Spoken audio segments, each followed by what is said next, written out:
1 বছর পরে নিজেই এসে বলে দিলেন যে না, পাশ করেছিলাম, ভুল করেছিলাম, ফেরত নিয়ে নিচ্ছি।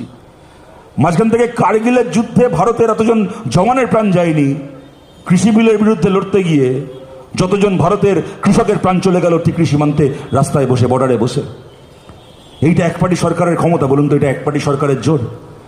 আর এত কিছু করে তবু মানুষকে ওরা খালি বুঝিয়ে গেছে, বাংলার মানুষকে, যার কোনো দিকে তাকিও না, চাকরি বাকরি কলকারখানা কিছুর কথা ভেবো না, জিনিসপত্রের দাম বাড়ছে, পেটে গামছা বেঁধে বসে থাকো, কোনো কিচ্ছু নিয়ে মাথা ঘামিও না। খালি মনে রাখবে সিপিএম শূন্য হয়ে গেছে, কংগ্রেস শূন্য হয়ে গেছে, ওদের হাতে ক্ষমতা নেই। তৃণমূলকে দেখছো, মমতা ব্যানার্জিকে দেখছো, মমতা ব্যানার্জির হাতে পুলিশ আছে, গুন্ডা আছে।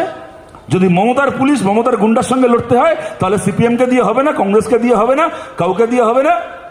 বিজেপিকে ভোট দাও। কেন না? বিজেপিকে ভোট দিলে আমাদের হাতে ইডি আছে, সিবিআই আছে। যদি মমতা ব্যানার্জির কাছে অনুব্রতের মতো লোকাল গুন্ডা থাকে, তো আমাদের কাছে অমিত শাহর মতো ন্যাশনাল গুন্ডা আছে। আমরা মমতাকে ইডি